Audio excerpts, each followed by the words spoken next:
Hello, dear colleagues from all over the Europe and beyond. I'm glad that you have chosen to participate in this webinar. I'm going to talk about the importance of a healthy work environment. But before we start, let me introduce myself briefly. I'm Jelena Sljepčević from Croatia. I worked for 15 years in neurosurgical intensive care unit. Now I'm at the Department for Education. And also I have opportunity to participate in a large Erasmus Plus project about healthy work environment in intensive care unit. And I have been in this topic for years, so I hope you will find this lecture interesting and above all useful. Through this presentation, I will talk about why is healthy work environment important, which components contains healthy work environment, what is it, and how can we create a healthy work environment in our workplace. We are all aware of the shortage of the health workforce, especially nurses. And the World Health Organization has concerned about it, and they have, in the end of 2023, concluded that it's imperative that we start with actions and initiatives to improve the well-being of the health workforce, and that need to be priority. As in Europe, in US is the similar situation. They predict they will lose up to 600,000 nurses by 2027, and governments are more focused on recruitment than retention of nurses. But we need to be aware and realize that we need to, first of all, improve the working conditions. In this slide, we can see the consequences of working in unhealthy workplace.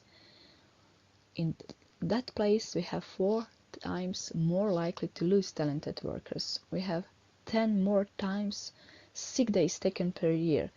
So we want to have more productive people with less injuries and more engaged workers, because we all strive for a healthy workplace.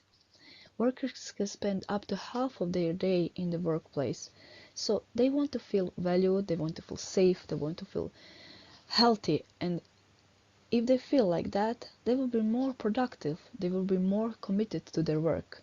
Healthy work can reduce insurance costs, can increase worker productivity, satisfaction, and also retention that we all want to achieve.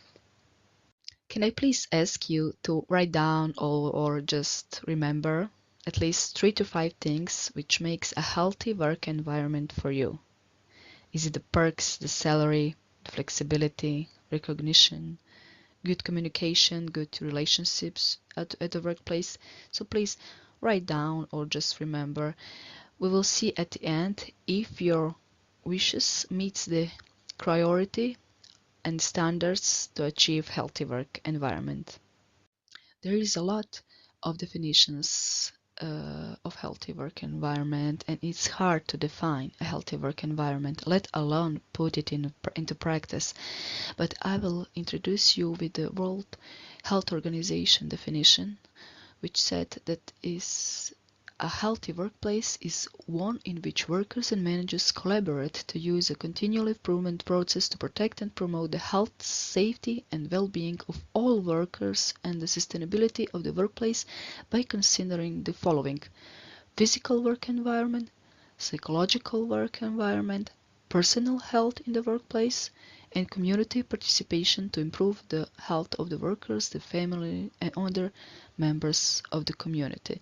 So we can say the workplace health and well-being relates to all aspects of working life, from the quality and safety of the physical environment, from the quality and safety and how people feel about their work, the culture of the work, the way work is organized, and how people are encouraged to maintain a good physical and mental health.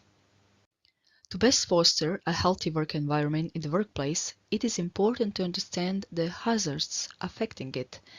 As we seen from the World Health Organization definition, two major types of hazards needs to be considered: physical and psychological ones.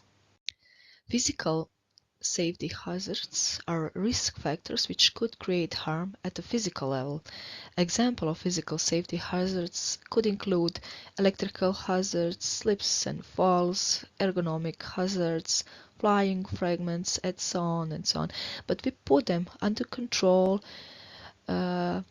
with safety protocols, with many devices that help us to deliver the safe care for our patients. And much bigger, more we need to focus on psychological safety hazards that can affect nurses' well-being and can affect and increase the risk of injury. For example, job strain, feeling insecurity, we have aging workforce, work intensification, outsourcing. We have a lot of problem with outsourcing in Croatia, for example. There is emotional labor, poor work-life balance, and precarious work. As this diagram indicates, work stressors first impact performance, which then opens the door for errors leading to accidents causing injury. The connection between physical and psychological health and safety hazards thus become even more obvious. Organization work factors is responsible up to 10 to 25% of mental illness, and it is negatively impacted by overwork, role stressors such as conflict, inter-role conflict, working nights and overtime, poor quality leadership, aggression in the workplace, and so on. So, work stressor may affect workers' mental health with considerable consequences on workers, the organization, and the society. Effects of psychological hazards could include increasing the risk of burnout, anxiety, depression among workers, increasing the risk of physical illness, increasing the risk of judgment, of errors and physical accidents. They can increase low moral staff, low job satisfaction, and they increased attrition rates and decreased use of healthcare service. When we talk about a healthy work environment in ICU, there is not only associated with psychological and mental well-being in ICU healthcare personnel, but also with augmented standards of safety and quality of provided care, establishing a healing environment for critical patients and their family too. We all work with the most vulnerable patients, so that's why we need to be at our best. Because of that, American Association of Intensive Care Nurses gave us standards that we can implement in our workplace and achieve a healthy work environment, because everything starts with well-being of us, staff, and our patients. So we need to assess our team dynamic, and we need to implement strategies that make nurses feel safe and valued. And we can achieve that by implementing some of these standards as a skilled communication, through collaboration, effective decision making, appropriate staffing, meaningful recognition, and authentic leadership.